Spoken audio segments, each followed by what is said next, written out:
There are tons of FTP programs, both free and premium, or otherwise known as paid programs.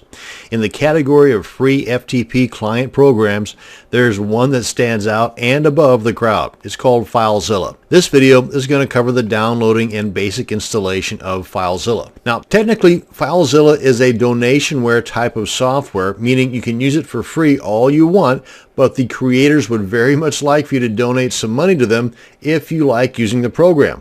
Now, not only is this great karma for you, but it also helps provide money for future updates and support.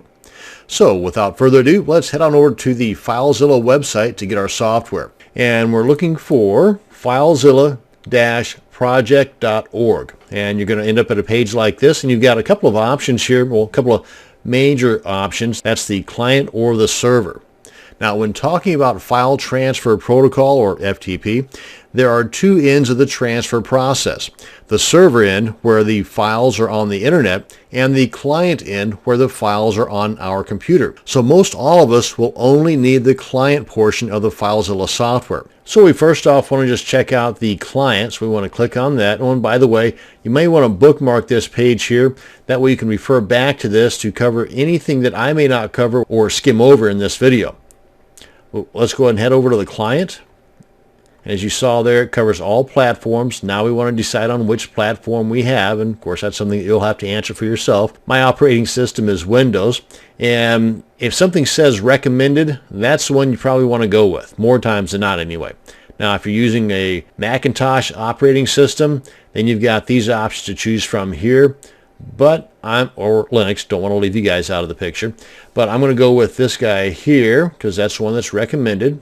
Go ahead and click on that and get their advertising stuff out of the way. Now I've got it set up on my system to download all of my downloads to my downloads directory on my computer. You may have yours set up some other way, but that's just how mine is set up. The executable file here has a parentheses and the 1 there because I've already got this particular file in my system.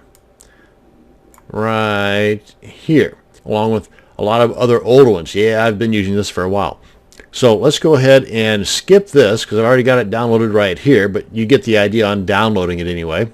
I'll go ahead and cancel that out. Let's head on over to my downloads folder. Okay, so here's my downloads. Come on down here to this guy here, and I'm going to right click and I'm going to run as administrator.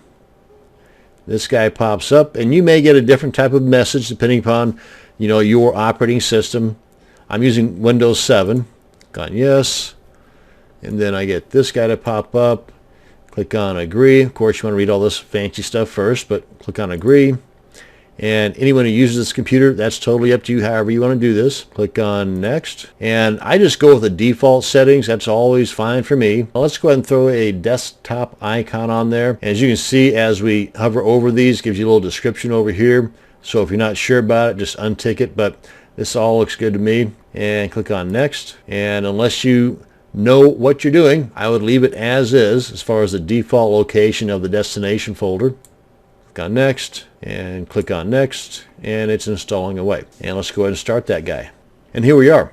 That's how simple it is to download and install your FileZilla FTP software. Now in closing, I want to say that when there is an update to FileZilla, this is one of the cool things I like about this, besides the fact you can't beat the price, is that when you open up your client software and there is a new version of FileZilla, you're going to be given the option to update instantly, or you can manually update later. Totally up to you. I just do the instant because it takes less than a minute and I'm back to work with an updated program. Simple Simon. That is the end of this video on downloading and installing the FileZilla FTP software. Thanks for watching. You have a great day.